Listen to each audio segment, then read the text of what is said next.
feel that that experience and that ability to connect departments and people together to form a motivated workforce, do you see that pattern maybe in other teams that previously haven't been able to achieve what you've been able to achieve?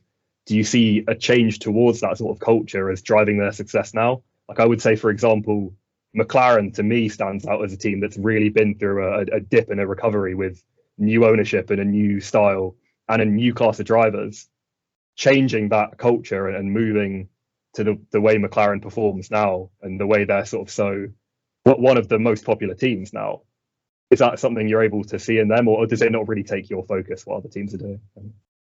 No, I'm interested. I work with the other team managers and sporting directors at my level, and we work very closely on sporting regulations and trying to understand and make sure that we're helping the FIA, working with the FIA on stewarding and all sorts of things in terms of just keeping the sport ticking over nicely and making sure that actually none of us are like Wallis on Sunday afternoon because of a regulation that was there to trip us up. So I have close friendships with most of the people at my level, and because I've been in the sport for a long time, I know a lot of people. I guess it's a long way of going around answering the question that I know the people that were involved in McLaren before Zak took over, and if you ever meet Zak, you'd understand why that team has changed so drastically, and it needed to. It went from the team that everyone wanted to work for in the 90s to the team that nobody wanted to work for most part of the 2000s.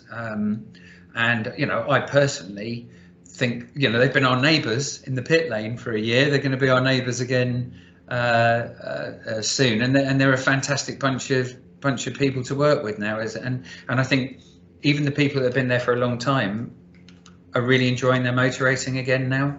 The bottom line is we all want to work for a team which has a positive attitude, where your frustrations, or you're able to put across your point of view, that it's listened to, and that you feel like you're and I keep saying it, you're in this recrimination free environment, and I think McLaren, most of us have seen that change from a really toxic working environment to a really positive one. Yeah, it felt like in the years where McLaren weren't performing at the level they should have been, it became like a blame game where, it's the Honda engine that's not performing to the level we need it to, or it's this driver. They had Jenson Button and Fernando Alonso as a driver pairing for a few years, and it's like those are two of the best drivers in the history of the sport. So they had to start pointing at other things and saying, here's where the flaw is. But it seems like the correction to that is to not make it so much of a blame game, but to be able to point out the problems and have the motivation to fix them in the best way you can. That's actually what's going to enable what's going to be the best for the team, not simply just having to point fingers everywhere and have a culture of people that aren't really working towards the same goal because they all think that the other part of the team is what's making the mistake. Yeah, I don't think I can add to that. You got it about right. No, sorry, I was just thinking that it's really interesting to learn about different team dynamics, and I think the culture, it seems perfect what you've been able to build in Red Bull, and we're seeing the rewards of that in the racing.